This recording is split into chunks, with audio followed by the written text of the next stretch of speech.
First, want to ask about this. How will these Zenimax assets help you with this latest Xbox launch, your Game Pass momentum, and xCloud?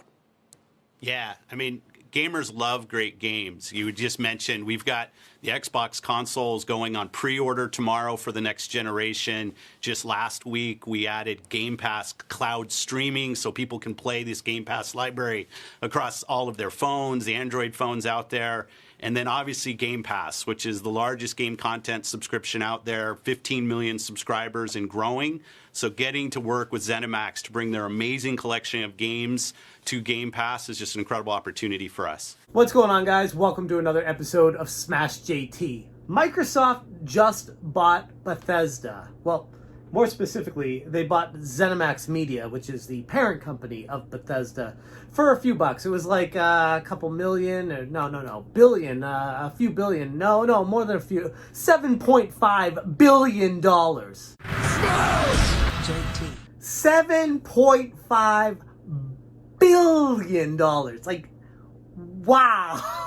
That's a little bit of money for a game studio. Now, obviously, Bethesda is one of the higher tiered AAA publishers out there, but even I am just blown away by the sheer amount of money that Microsoft spent to get Bethesda under their hood. Couple things I want to get out of the way right off the bat here. A quick thank you to Saltiest Gaming for this tidbit. A lot of people have been concerned, people who are big-time PlayStation fanboys, or even Nintendo to an extent now, wondering if this is going to make all the games Bethesda makes just go first-party with Microsoft. No, at least not immediately, not in the foreseeable future. This deal isn't going to be closing until the end of the quarter for Microsoft. And even then, there's no guarantee that everything would be coming in-house anyways. So there is still hope for people that want multi-platform games, at least in the short-term future for Bethesda published titles. That being said, looking at this article on Bethesda.com from Pete Hines, the SVP of PR and Marketing, I found it hysterical that they put the headline, "Why Microsoft is the perfect fit." I mean, pretty sure any company that's willing to pay $7.5 billion for my organization to do things for them is going to be the perfect fit. I mean, they can do any marketing spin that they want and fluff piece they have, but ultimately it comes down to Microsoft saw what Sony was doing. They saw what the PlayStation 5 was bringing to the table, and even I recognized it in my previous few videos talking about the PlayStation 5 situation and how right now it is just constantly knocking everything out of the park. And you got Microsoft over there twiddling their thumbs and making people wonder, why should I buy an Xbox Series X when all these games are coming out on the PlayStation 5 plus there's exclusives? So now Microsoft got to work. They got to work as in the American way of just buying something that does the work for them. And in this case, buying Zenimax Media for $7.5 billion. I can't get over that number. I don't know if you guys can tell that. But ultimately, what I want to talk about here is what the future holds for Microsoft and Bethesda. This was something that had to happen. Microsoft had to do something insane. Otherwise, they were dead to rights in the next generation console war. Like I said, I wasn't looking forward to the Xbox Series X. There was nothing that I needed it for. I have a great gaming console, PC, whatever you want to call it, with really good specs. So any of these games that are coming out on the Series X, they're all available on Windows PCs. I could just run them on my PC. Why would somebody spend $500 on a console that they could just put towards a high-powered PC and have far more functionality out of it? So there wasn't much of a buying proposition for people to get the Xbox Series X, except for people that just want the console and want to be able to play the games underneath their TV. But for those people, there's a PlayStation 5.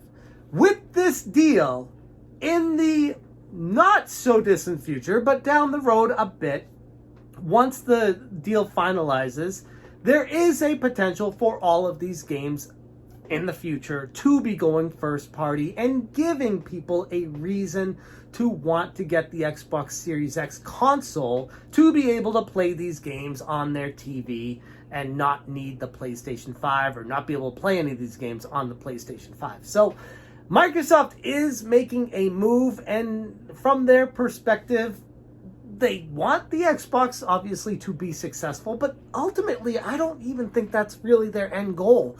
They just want people on the Windows platform. They want to be able to sell games, whether it's a console or PC. Either way, the money's still the same color to them. So they don't care where you buy the games. And I think in that caused too much discrepancy. It split the fan base. It confused people on what they even wanted to play or where they wanted to play their games in the first place. This deal with Bethesda is groundbreaking.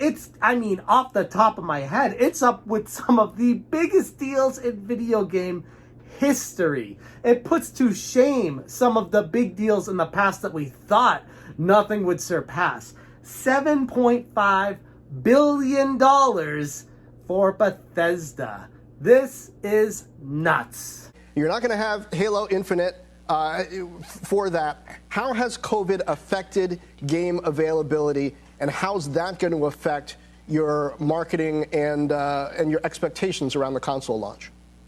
Yeah, with people sheltering in place, work from home, we've seen incredible engagement in the gaming community over the last few months, and we're really proud of the way that gaming has been able to play such a pivotal role for people. But you're absolutely right. Games today are hundreds of people coming together to build these massive games, and it's important that we're conscious of the safety of our teams, and it does have an impact on production, and you're seeing some of that out there. But when we look at this launch and people's appetite for gaming right now, we're very bullish on how our pre-orders are going to go tomorrow. We have the most powerful console in the market.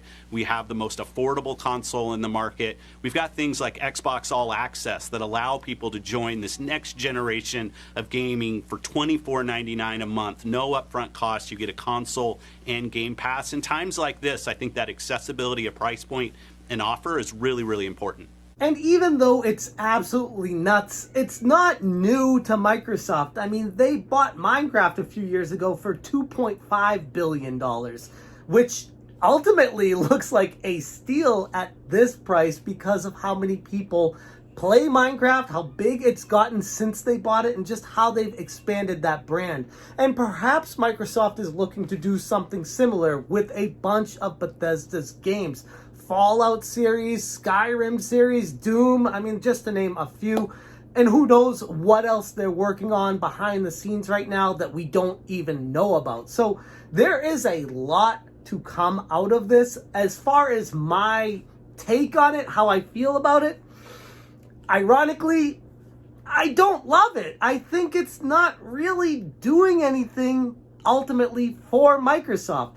They're not innovating internally. They're just buying successful things. And while that does work in the short term, its history of business has shown that you can't just keep buying and buying and buying successful things. You need to have some originality from within, from Microsoft Studios, to be able to create dynamic experiences for gamers. So hopefully this works out for Microsoft, but it's just absolutely insane to spend $7.5 billion on a game company. I think it shows just how backed up against the wall Microsoft was. Now, obviously, they didn't just make this deal in a day when they saw PlayStation pulling away. This is clearly something that's been in the works for a while now to get a $7.5 billion deal through, but it shows their backs were against the wall and they knew it going into this generation, and they needed some kill shot, if you will, to be able to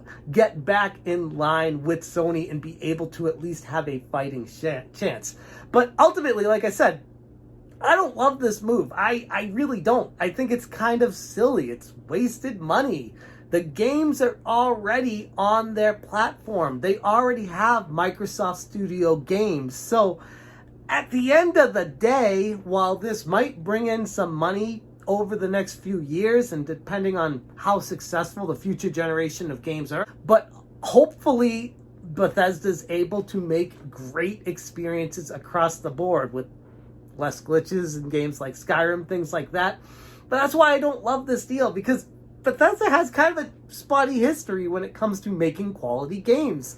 Yes, Skyrim has been ported to basically everything. Yes, Doom is a fantastic series, but there's so many games from Bethesda that make you question just what the hell they're even doing over there. And being someone like Microsoft dropping $7.5 billion on something that's no guarantee for future success, I just feel like they could have spent that money better elsewhere, maybe on infrastructure, maybe on internal game development studios and creativity. It's just wild. $7.5 billion to buy out Bethesda. I don't know, from a business perspective, I don't know what Microsoft is thinking with this.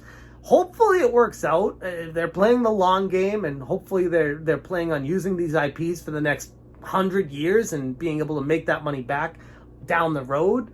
But off the bat, this is something that's just, it screams desperation. It screams spending way more money than you need to spend going into the next generation, and it makes me wonder what Microsoft's end game truly is. Like I said, though, it worked out with Minecraft, so who knows with Bethesda. I just think $7.5 billion for Zenimax Media is a little too much money. Put it that way. Interested to hear what you guys have to say about this situation. I think it's a fascinating turn of events that nobody saw coming. I mean, for the longest time, people are saying, oh, they're going to buy Warner Brothers games. They're going to buy Warner Brothers, WB games. They're totally going to buy. And then out of left field, Bethesda. Okay. For a hell of a lot more money, most likely. I'm going to leave the video right there. Let me know what you guys think about this situation. Thank you so much for watching. And as always, you stay smashing. Yeah, I'm not sure that gets to the core issue of how it's different, though. What is the core issue? I mean, 30% take? Is it how they're trying to command the way you do games in the cloud that also work through the App Store? Our biggest issue isn't a financial issue. Our biggest issue is that cloud game streaming apps are actually not allowed in the way that Game Pass is built for other platforms. So for us, this is about gamers having great access to the content from the creators they love on the devices they own. Play the games that you want with the community that you want to play on the devices that you have. That's our goal.